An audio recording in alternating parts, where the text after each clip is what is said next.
Masa kejayaan Islam.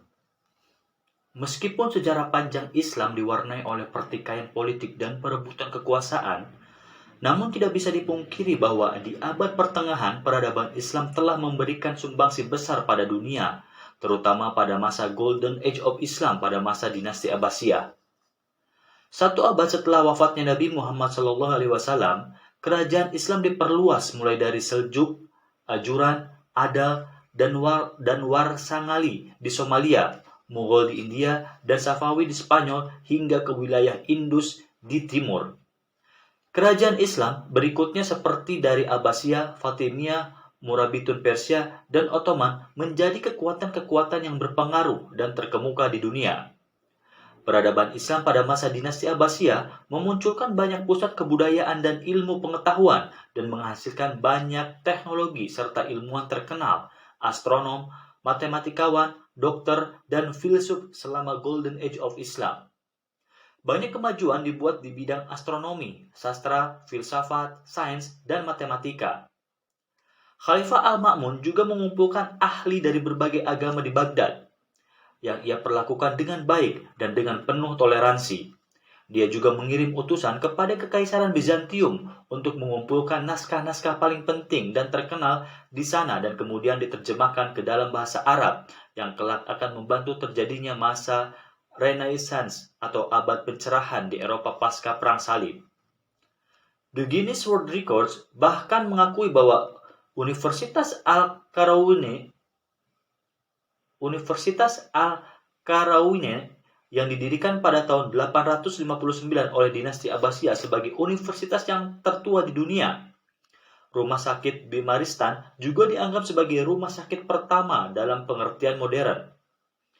Ilmu aljabar dan angka yang kita kenal sekarang ini juga diciptakan oleh peradaban Islam.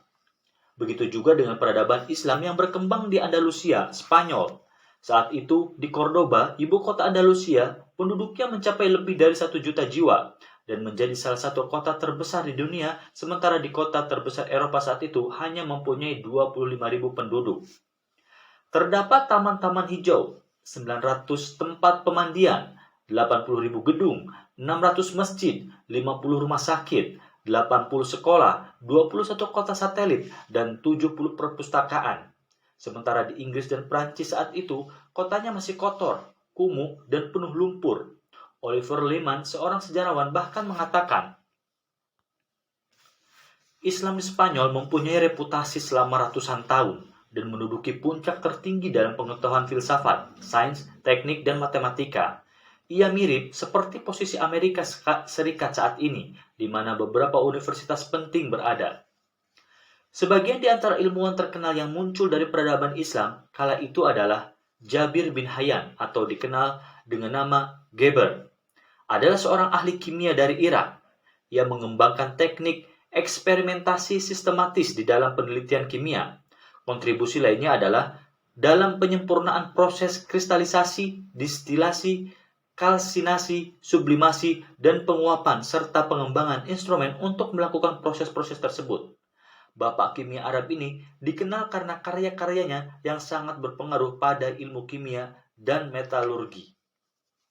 2. Al-Khawarizmi adalah seorang ahli matematika, astronomi, astrologi, dan geografi yang berasal dari Persia.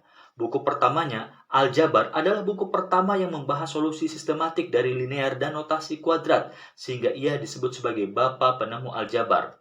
Ia juga memperkenalkan sistem penomaran posisi desimal. 3. Thabit bin Qurra atau dikenal sebagai Thabit adalah seorang ahli matematika, dokter, dan astronom. Ibn Qurra membuat penemuan penting dalam aljabar, geometri, dan astronomi. Dalam astronomi, Thabit dianggap sebagai salah satu dari para reformis pertama dari sistem Ptolemaic. Dan dalam mekanika, dia adalah seorang pendiri statika.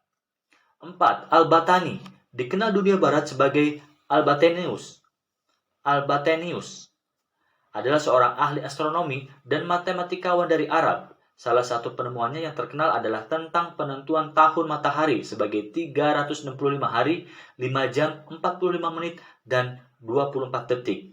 Al-Batani juga menemukan sejumlah rumus atau persamaan trigonometri. 5. Ar-Razi atau dikenal sebagai Razes adalah ahli filsafat, kimia, kedokteran, matematika, dan kesastraan. 6. Al-Farabi atau dikenal sebagai Al-Farabius adalah ilmuwan dan filsuf Islam yang berasal dari Farab, Kazakhstan. Al-Farabi dianggap sebagai salah satu pemikir terkemuka dari era abad pertengahan. 7. Ibnu Sina, dikenal juga sebagai Avicenna, adalah seorang filsuf, ilmuwan, dan juga dokter kelahiran Persia. Dia adalah pengarang dari 450 buku, banyak diantaranya tentang filosofi dan kedokteran. Dia dianggap oleh banyak orang sebagai bapak kedokteran modern. Karyanya yang paling terkenal adalah The Book of Healing and the Canon of Medicine. 8. Umar Khayyam adalah seorang matematikawan dan astronom. Dia juga terkenal karena menemukan metode memecahkan persamaan kubik dengan memotong sebuah parabola dengan sebuah lingkaran. Ia juga terkenal karena observasi astronominya. Omar Khayyam juga terkenal karena karya-karya sastranya. 9. Ibnu Rushd juga dikenal sebagai Averroes, adalah seorang filsuf dari Spanyol, Andalusia. Dia mendalami banyak ilmu seperti kedokteran, hukum, matematika, dan filsafat. Sejarah juga mencatat bahwa setelah zaman keemasan Islam berakhir, kaum muslim mulai terlibat dalam serangkaian perang dengan kaum Kristen Eropa. Berikut ini adalah kronologi perang salib yang tercatat dalam sejarah peradaban Islam. Periode awal, perang salib pertama, antara tahun 1095 hingga 1099.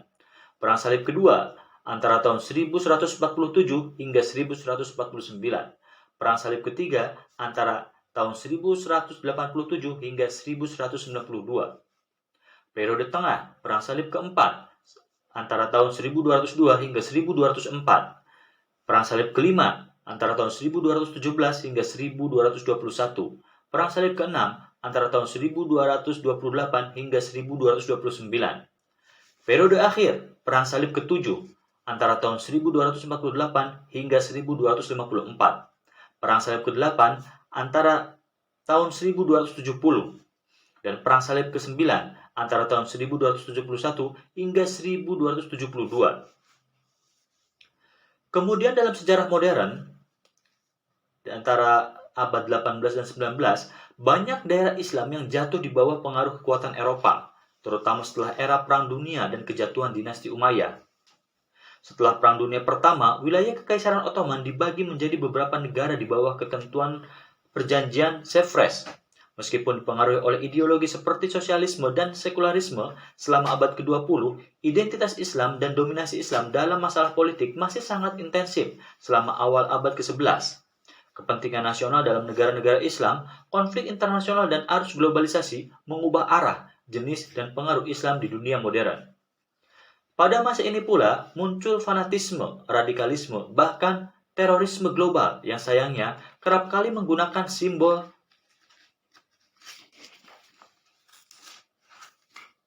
dan isu-isu sensitif agama, misal tentang jihad, yang seringkali dipicu oleh ketidakadilan dunia internasional yang berkaitan dengan masalah Palestina. Tidak bisa dipungkiri bahwa kepentingan politik dan ekonomi juga telah menciptakan banyak konflik dan pertikaian dalam sejarah peradaban Islam, terutama di wilayah Timur Tengah.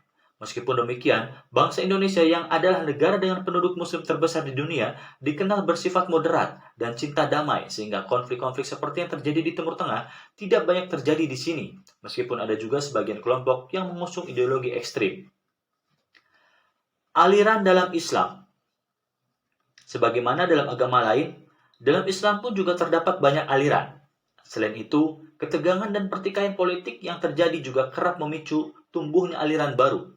Berikut ini adalah beberapa aliran dalam Islam. 1. Ahlus Sunnah wal Jamaah atau Sunni. Aliran terbesar dalam Islam adalah Islam Sunni yang memiliki penganut 75 hingga 85% dari seluruh populasi muslim. Sunni percaya bahwa 4 khalifah pertama, Khulafaur Rasyidin, adalah penerus sah Nabi Muhammad SAW. Kelompok ini disebut Ahlus Sunnah wal Jamaah karena pendapat mereka berpijak pada pendapat-pendapat para sahabat yang mereka terima dari Rasulullah SAW. Kelompok ini disebut juga kelompok ahli hadis dan ahli fikih, karena mereka lah pendukung-pendukung dari aliran ini. Ibnu Hajar al-Haytami menyatakan bahwa